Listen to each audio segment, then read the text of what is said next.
bibliothécaire. Si vous voulez un peu de surnaturel, vous êtes sur la bonne vidéo. Surtout, n'oubliez pas de vous abonner, cliquez sur la cloche et laissez un petit like sur la vidéo. Ça fait toujours plaisir.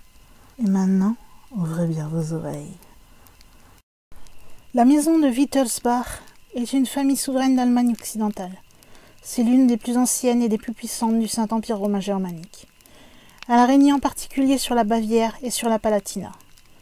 Et elle a donné des souverains au Saint-Empire de la Suède et de la Grèce. C'est une famille princière issue du comte Otton Ier de Cheyenne.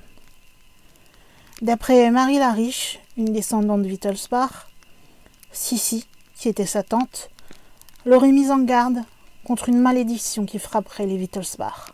D'après elle, elle aurait été lancée par la duchesse Ludovica le jour de ses noces.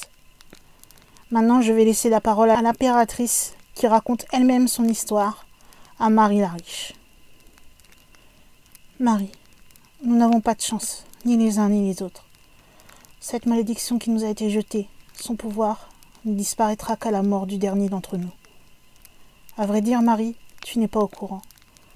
Je crois que, dans toute la famille, il n'y a que tante Hélène, ta tante Marie et ton père, qui sachent à quoi s'en tenir. Je vais te raconter l'histoire parce que tu es également sous le coup de cette malédiction qui a frappé tous les Wittelsbach. Et puis, tu as l'air d'être passé à côté du bonheur. Tous les moments heureux de ton existence, tu devras les arracher au destin, et tu devras les payer cher. Il en sera ainsi tant qu'il restera un Wittelsbach, tant que notre lignée ducale n'aura pas péri. Et cela se produira avant 100 ans. Tante Sissi posa sa main gantée sur mon genou, et ses yeux plongèrent dans les miens. Vois-tu, ce fut ta grand-mère qui nous jeta ce sort. Bien entendu, elle a tout oublié maintenant. Quand elle prononça les paroles fatales, elle ne voulait sans doute pas qu'on les prît au sérieux. Mais le moine Fegernsee, il entendit tout. Et depuis ce même jour, il nous attend. Il ne cesse de nous attendre. Chaque fois que meurt un Wittelsbach, le spectre de ce moine se tient à la tête du lit. Le moine ne sera délivré que lorsque le dernier d'entre nous aura trépassé. Ce fut en 1828, au château de Fegernsee, que ta grand-mère, Ludovica, épousa le duc Maximilien de Bavière, mais cela tout à fait contre son gré. Ainsi qu'on me l'a dit, elle avait engagé sa foi au duc Miguel de Bragance. Toutefois, à cette époque, l'insécurité politique régnait au Portugal, et les parents de la duchesse Ludovica avaient décidé qu'elle se marierait plutôt au jeune duc Maximilien. Ce fut le jour de ses noces que la duchesse Ludovica prononça ces terribles paroles, en même temps qu'elle lacérait son voile. Ce mariage et tous ceux qui en découleront ne seront jamais bénis par le Seigneur. La jeune et impulsive duchesse avait en somme attaché si peu d'importance à ces paroles qu'au début son union fut vraiment très heureuse et qu'elle eut des enfants. Ah oui, j'oubliais presque la partie la plus importante de l'histoire. Tu comprends, lorsque l'actuel château de Fegernsee était encore un monastère, un jeune homme de sang-froid, il fut conduit pour devenir moine malgré lui. Il s'était épris d'une de ses cousines. Elle était fort belle, mais on la destinait à son frère. La jeune fille va épouser celui-ci, mais à l'église, devant l'autel. Elle va prononcer des vœux de fidélité de son époux, mais jurer qu'elle aimerait toujours l'autre. Le jeune chevalier qu'on avait contraint dans l'intervalle à entrer au monastère va jeter un beau jour le froc aux orties et aller se précipiter dans les bras de son bien-aimé. Hélas, on va les surprendre tous les deux. On ignore le châtiment que le mari infligea à sa jeune femme. Mais le frère fut reconduit au monastère où on l'emmura, vivant. Tu pourras retrouver l'histoire tout entière dans la chronique du monastère. Ne sais-tu donc pas, Marie, que les âmes du purgatoire n'ont pas le droit de parler pour elles, mais qu'elles peuvent prier pour les autres ? Quand l'âme du moine eut entendu les paroles inconsidérées de ta grand-mère qui maudissait toutes les générations à venir, il implora la clémence de Dieu. À vrai dire, le moine repentant n'obtint pas le pouvoir d'empêcher le mal. Cependant, on lui accorda le privilège de se tenir auprès de chaque membre de la maison ducale à l'heure de sa mort, et de prier pour ceux sur qui fut jetée la malédiction. Ce n'est qu'à la mort du dernier Wittelsbach, ce n'est qu'à ce moment-là que le moine sera délivré. Grand Dieu, ma tante, qui vous a dit cela? C'est le moine lui-même qui me l'a dit. Souviens-toi, Marie, la lignée ducale se sera éteinte avant que 100 ans ne s'écoulent. Ce fut au commencement des années 1880 que tante Sissi me fit cette prédilection. Depuis, il me semble bien que la lignée ducale des Wittelsbach soit en voie de disparition. Le duc Louis-Guillaume, le chef actuel de la maison, n'a pas d'enfant, bien qu'il se soit marié en 1917. Les 3 fils de feu, le duc Max-Emmanuel, sont incapables de perpétuer la famille ducale. L'aîné est atteint d'aliénation mentale et les 2 autres ne sont pas mariés.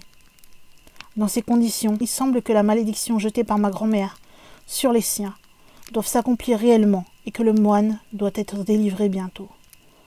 Je me demande s'il se tiendra à mon chevet le jour où je m'en irai. Cela vient d'un livre qui a été publié en 1935. Malheureusement, nous ne savons pas si la malédiction s'est réalisée et si Marie a été frappée par celle-ci.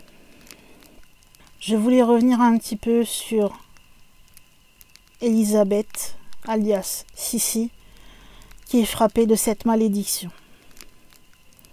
Cependant, Sissi n'est pas poursuivie que par une seule malédiction, mais par 2, celle des Wittelsbach, mais aussi celle des Habsbourg, car elle fait partie des Habsbourg par alliance, et des Wittelsbach, comme maintenant vous le savez, par le sang, et ces 2 familles sont frappées de plusieurs malédictions. Énormément de membres de la famille de Sissi vont basculer dans la folie, maladie considérée comme la malédiction des Wittelsbach, car de nombreux membres de cette branche sont devenus complètement fous. Un jour, Marie-Valérie, sa fille, vient annoncer ses fiançailles à sa mère. Mais le 30 janvier suivant, la malédiction va frapper à nouveau. À 10 heures, le baron Nopsa, le premier chambellan, arrive à la cour et demande à être reçu immédiatement par l'impératrice. Il parlera calmement, mais son émotion est grande. « Majesté, le prince héritier Rodolphe est mort. » Sissi va éclater en larmes. Dans son pavillon de chasse de meilleure ligne, le prince aurait tué sa maîtresse, Marie Vetsera, avant de la rejoindre dans la mort.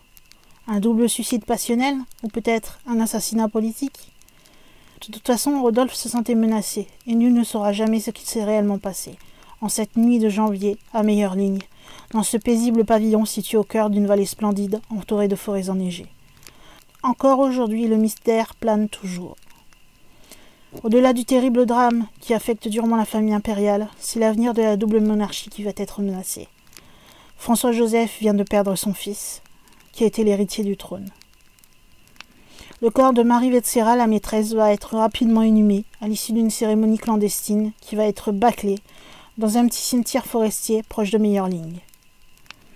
On dira d'elle que c'était une baronne qui a été enterrée comme un chien et que c'est indigne, mais la raison d'État prévaut. Une semaine après le drame, Rodolphe est conduit dans la crypte du couvent des Capucins. Sissi, à ce moment-là, est trop affectée physiquement et est absente. Ce n'est que 4 jours plus tard, en pleine nuit, qu'elle va quitter discrètement la Hofburg et se faire conduire au couvent, où elle va sonner. C'est un moine qui vient lui ouvrir. « Je suis l'impératrice.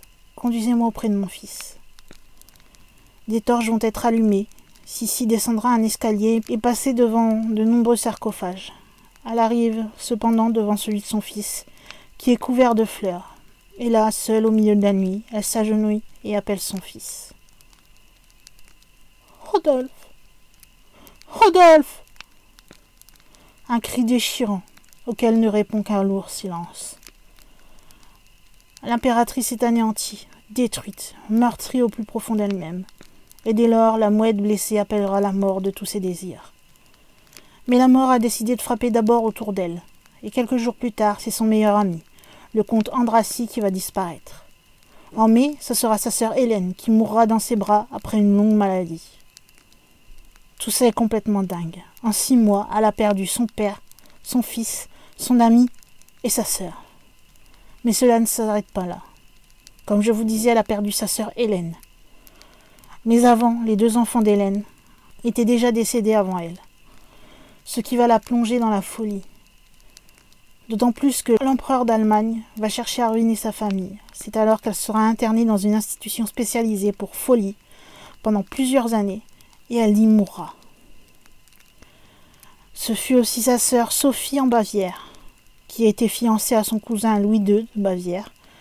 Mais après une longue hésitation, Ludwig II ou Louis II va rompre les fiançailles, ce qui serait dû à son homosexualité refoulée et à ses profonds sentiments pour Sissi.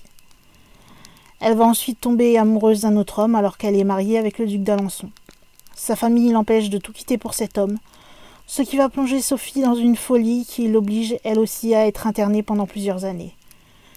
Elle mourra malheureusement brûlée vive lors de l'incendie du bazar de la Charité, car elle refuse de mettre en avant son sang princier pour être sortie plus vite de l'édifice. 2 jours après sa mort, le vieux duc d'Aumale, si triste d'avoir perdu sa belle-fille bien-aimée, va s'effondrer, foudroyée d'une crise cardiaque. La sœur de Sophie, Sissi, va aussi accuser très durement le coup. Puis ce fut son cousin Louis II. Louis II, donc comme vous l'avez compris, roi de Bavière, il était un peu comme Élisabeth, ou Sissi si vous préférez, profondément mélancolique et dépressif. Il sera retrouvé noyé avec son médecin au bord du lac de Starnberg, à quelques 30 km de Munich et 100 km du magnifique château de Neuschwanstein. La mort de Louis II va profondément déchirer Élisabeth, qui adorait vraiment ce cousin. Puis la malédiction frappa son cousin Otton. Otton, qui est le frère de Louis II, était complètement fou. Il s'amusait à tuer tous ses domestiques. Il se prenait également pendant ses accès de folie pour un chien, et il aboyait tout le temps. Il sera enfermé dans un asile psychiatrique jusqu'à la fin de sa vie. Puis ce fut sa nièce Mathilde, qui mourra brûlée vive alors qu'elle voulait cacher sa cigarette derrière sa robe. Malheureusement pour elle, sa robe va alors prendre feu et la calciner. Bien sûr, ce ne sont que les, on va dire, grands actes de la malédiction, si on peut dire cela. Car tout le reste de la famille en soi a commis bien d'autres frasques. C'est pour ça que le nom des Wittelsbach a été attaché aux mots débauche, folie et dépravation. Autant dire que Sissi est confrontée à la mort et à la folie dans son quotidien.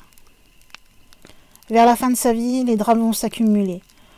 Entre ses 2 sœurs qui vont décéder brutalement, son cousin adoré, le roi de Bavière, qui se jette dans le lac, sa mère qui meurt de vieillesse et son fils Rodolphe qui va se suicider avec sa maîtresse, Sissi va alors s'enfermer dans une mélancolie morbide. J'en deviens folle. Avoir devant moi tant de longues années à vivre, va-t-elle lancer un jour à sa fille. Parfois, elle évoque la malédiction qui pèse sur elle et fait supporter les conséquences aux êtres qui l'entourent. Après la mort de Rodolphe, elle ne va plus quitter son deuil. Elle fera seulement une exception en juillet 1890, lors du mariage de sa fille Marie-Valérie, où elle portera une robe grise. Mais la malédiction va venir à son tour frapper Sissi. En septembre 1898, Sissi est à Genève. Un certain Luigi Lucchini aussi. C'est un anarchiste italien de 25 ans qui vivait à Lausanne et qui était venu à l'origine pour assassiner le duc d'Orléans en visite. Entre-temps, celui-ci a changé son emploi du temps et donc Lucchini ne pouvait plus le tuer et il décida alors de tuer n'importe quelle personne haut placée, roi, prince, président, car pour lui, ils étaient tous pareils. C'est le 10 septembre que Luigi va lire dans la presse que Sissi est à Genève. Il va alors se rendre à son hôtel où elle est descendue, guetter sa sortie et la poignarder avec un stylet. L'impératrice pense d'abord qu'il voulait lui voler sa montre avant qu'elle ne s'effondre. Elle mourra un peu plus tard. Elle avait alors 61 ans. Cependant, je pense qu'elle ne fut pas surprise, car après la mort de sa chère sœur, elle avait eu une prémonition, et elle avait dit « Nous mourrons tous de mort violente ».